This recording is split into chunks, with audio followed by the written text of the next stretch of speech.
At 0430 hours, the Coast Guard cutter Monroe was 300 miles south of Iceland, locked onto the stern of a 330-meter oil tanker called the Marinara and running out of ocean. The tanker was making a beeline for Russian waters. They thought they had time, then the window slammed shut. At 0540, a flash message hit the Monroe's Combat Information Center from Submarine Force Atlantic. A Russian submarine and two surface combatants had sortied from the Northern Fleet, heading east into the Atlantic on an intercept course for the Marinara. Classification, likely an Akula-class. Speed, 20-plus knots, submerged. Position east of the GIUK gap and closing. The Monroe is a law enforcement vessel. 4,500 tons, a 57-millimeter gun, and exactly 0 ways to find, track, or kill a submarine. If that sub reached the tanker first, the entire equation flipped. You don't fast rope onto a deck while a Russian attack boat sits at periscope depth a few thousand yards away, not unless you want to learn what a torpedo does to a hull with no armor. Moscow was betting on exactly that math, and they were about to lose the bet.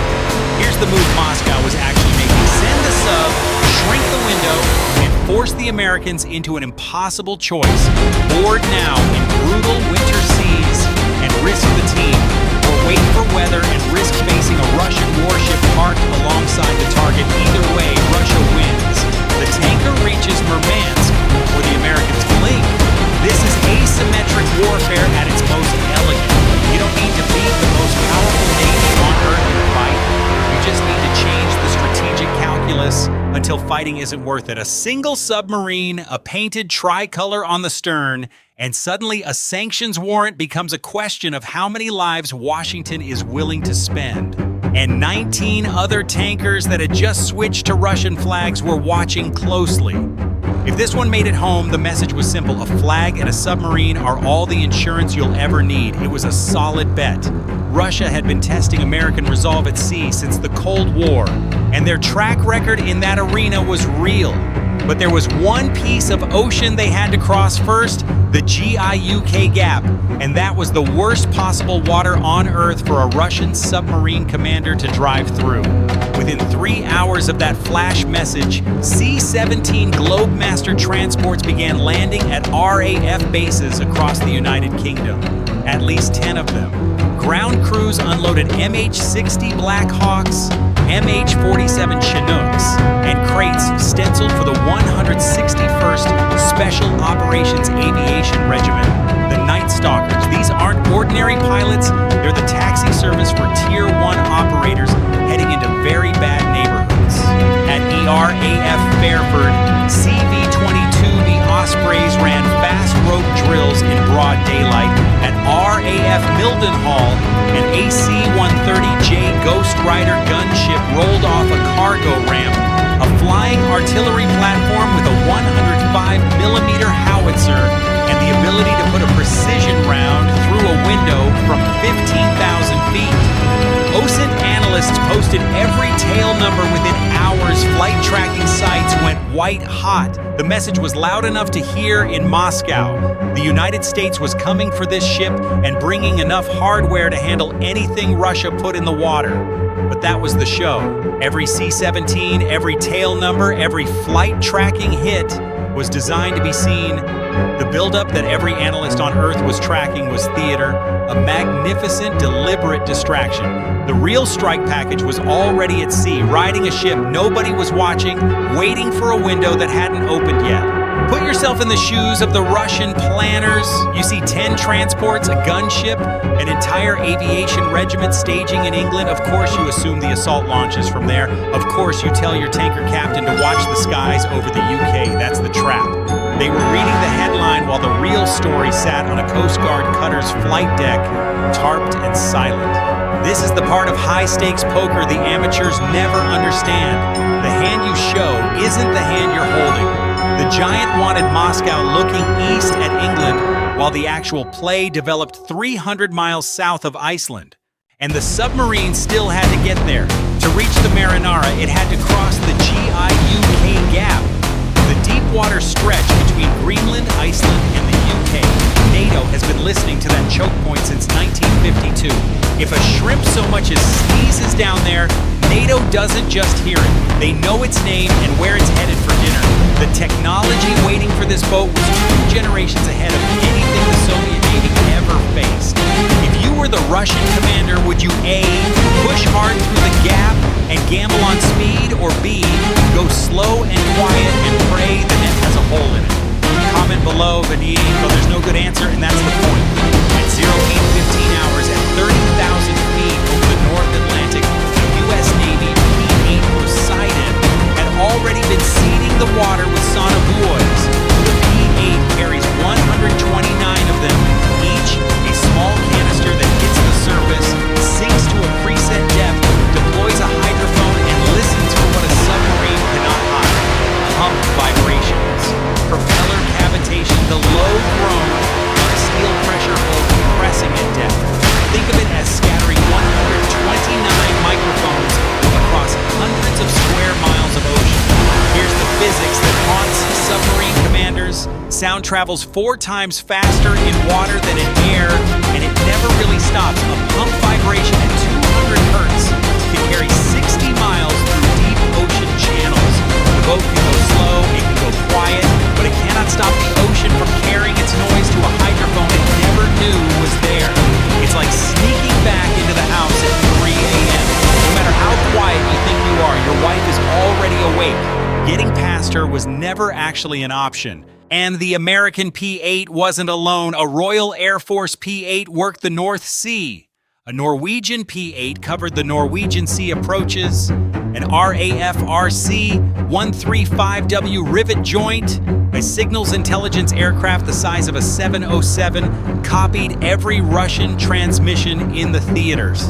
3 nations sharing data in real time. The submarine was driving into a surveillance net, covering the entire northern Atlantic approach, and every mile tightened it. The commander fought it. He went sprint and drift, full power to clear a field, then engines cut, coasting in near silence. Textbook. The P-8 had already dropped a second pattern 5 miles ahead. He drifted right into it. He tucked under a commercial shipping lane, hiding in the propeller clutter of container ships for a few hours. It worked. Then the rivet joint intercepted a course change order on Russian naval frequencies, and the RAF P-8 dropped a barrier exactly where the new heading would take him. He thought he was hiding in the noise. They were reading his mail. Last card, he went below the thermocline, the layer where water temperature shifts and bends sonar, and cut to battery power. The buoy net went fuzzy. Then the American P-8 switched to deep set buoys and made a low pass with its magnetic anomaly detector. A submarine can silence its engines. It cannot stop being 10,000 tons of steel. Contact regained. Every evasion cost the one thing he couldn't spare: time. A boat running zigzag through sonobuoy fields isn't making 20 knots. It's making 12, maybe 10. Do you believe the U.S. Navy can track anything that moves underwater? If so, comment 1. By nightfall, 2 Arleigh Burke-class guided missile destroyers, the USS Bulkeley and the USS Paul Ignatius, join the Monroe's formation around the Marinara. Each Burke displaces 9,200 tons and carries the Aegis combat system, 96 vertical launch cells, and an AN/S QQ-89 sonar suite purpose-built to retire submarines early. One of these ships carries more firepower than most nations can put to sea. The Monroe now had 2. The moment they had the data from the P-8S overhead, their sonar suites locked the submarine's acoustic signature. Then the active sonar started pinging. Loud, deliberate, designed to be felt inside the boat's pressure hull. If you've ever heard someone slap the surface of a swimming pool, multiply that by 1,000. Active sonar at full power is a physical force. It rattles fittings, it echoes through the hull, and every ping tells the commander the same thing: I know exactly where you are, and I'm not being subtle about it. The man was a professional. He knew the Americans weren't pinging to find him. They already had him. They were pinging so he'd know. Here's the arithmetic that sat heaviest on his shoulders. An Arleigh Burke, engaging a submarine, launches an ASROC, a rocket that flies to the target area, drops a torpedo into the water, and goes active from the boat's hull. Launch to impact, roughly 30 seconds. Imagine a letter from the tax office, except the letter delivers itself by flying to your house, kicking the door down, and following you room to room. Fast, angry, and absolutely will not accept return to sender. You don't outrun a rocket-delivered torpedo when 3 platforms already have your position plotted. And the commander knew the rest of the math, too. Yes, he could hear the Monroe right there on the surface, unarmored, a 1-torpedo problem.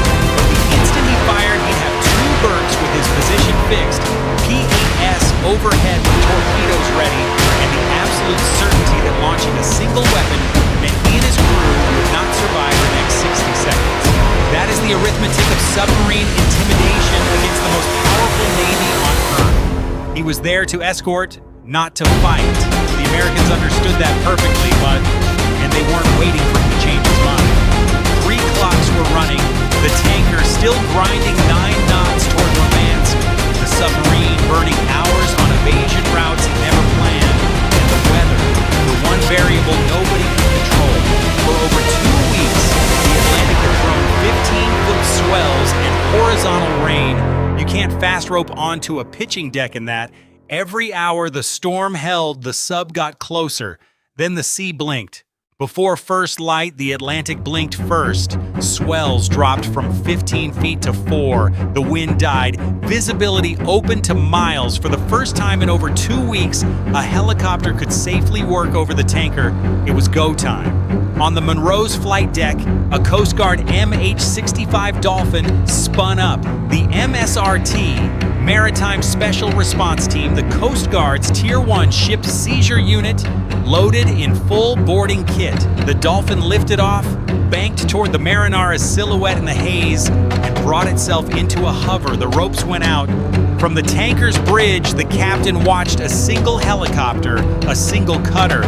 His crew had been briefed. If a boarding came, it would look exactly like this. Small, manageable, something the Russian Navy could answer before it mattered.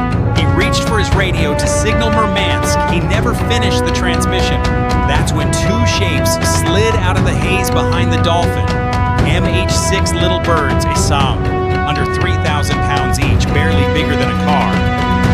Eased into formation like they'd been there the whole time. The Night Stalker's signature airframe, the same one that flew into Mogadishu and Abbottabad. And riding the external bench seats, legs dangling over the freezing Atlantic, were Navy SEALs. The 161st had stashed the Little Birds on the Monroe before the pursuit ever made the news.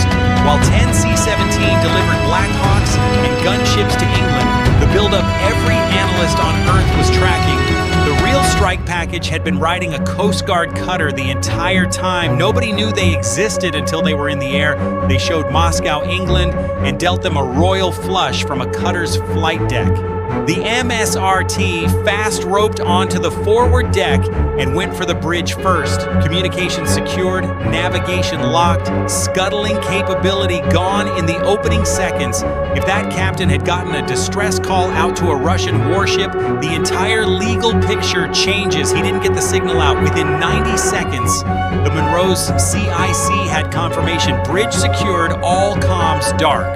The Little Bird circled in slow orbits overhead, SEALs visible on the skids, weapons out, filmed in real time by the tanker crew's own cameras, streaming straight to Russian state media. The pride of the Northern Fleet's gambit broken by the overwhelming technology of the West. Nobody on that deck needed a translator. You're standing on a tanker, watching the Coast Guard take your bridge, while Navy SEALs orbit above you. Sitting this one out is the smart choice. The aftermath was lopsided. The submarine never fired a shot. It couldn't, and its commander knew it. 2 surface combatants turned back toward home waters. The Marinara was seized intact. 33 crew flex-cuffed, every navigation log and hard drive preserved for a federal courtroom. American losses, 0. Here's the strategic lesson. The United States deployed 2 Aegis destroyers, 3 nations worth of sub-hunting aircraft, a signals platform, and an entire aviation regiment. And the people who actually took the ship wore Coast Guard patches. Only the Coast Guard has the legal authority to execute a seizure warrant on the high seas. The military built the operation and protected it. The Coast Guard took the ship. That's the asymmetry Moscow forgot to calculate. And the 19 other flag tankers, they just learned the painted tricolor buys them nothing. If you were the Russian commander, would you have fired? Drop your answer below. And if you believe in the reach of the U.S. Navy, hit like and subscribe and turn on notifications. This is a fictional scenario built on real systems and tactics. The sensors are hot, the board is set. Stay sharp and keep your eyes on the horizon.